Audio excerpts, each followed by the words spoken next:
I'm familiar and I've been dreading this moment, to be honest with you.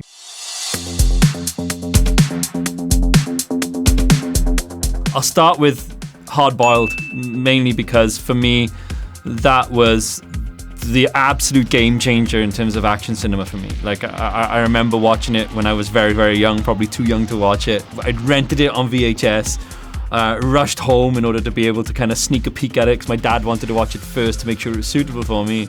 And I got as far as the warehouse scene when they got the guns pointed to each other. And I had to press stop and rewind, and my dad watched it that night. And the next day, all I couldn't wait to find out was, like, am I allowed to watch the rest of it? And he was like, yeah, it's fine, it's great, yeah. And I remember saying, like, okay, but is it great? Is it as good as everyone says? And he was like, it's probably one of the best action films of all time. And so that was praise from my dad. And when I finally got to watch the rest of it, I felt exactly the same. And so I have mercilessly cribbed off John Woo's work ever since, and it's been like a mainstay. I don't think it's ever been topped. So that's one. I'll be brief for the rest, though, don't worry. And then the next one, Singing in the Rain. As you'd expect. Singing in the Rain for me is like one of the most like magical sort of musical films that I've ever seen. I came to it surprisingly late, and I came to it through my daughter, who has like a love of musical theatre and dance. I remember watching it and just immediately wanting to get home and rewatch it again with her. And so that's become a regular viewing experience in the house, and is watching the magic unfold. But yeah, I love Singing in the Rain, and if I could ever make a musical of my own, I'd be really curious to see if the way I shoot action can apply to dance as well. Next up would be Back to the Future. This is probably mine and Matt Flannery, my DP's, one of our all-time favorite films. We talk about it endlessly. I've owned it on a ridiculous amount of formats.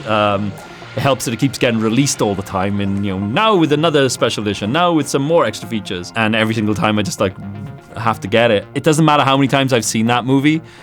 That end sequence with Doc Brown and the wires trying to connect them, every single time I watch it, I keep thinking he's not going to make it in time.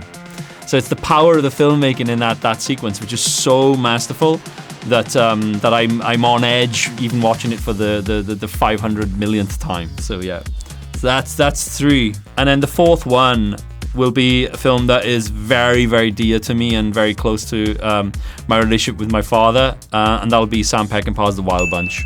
There are a lot of incredible Western films, and I feel guilty for not mentioning Once Upon a Time in the West, or The Good, the Bad, and the Ugly, but The Wild Bunch has the stronger personal connection to me. I've grown up watching it with my dad on VHS, pan and scan, widescreen, DVD, got to see it on 35mm and Blu-ray, and it's just a jaw-dropping film, and feels like the birthplace of the type of action cinema that I resonate with.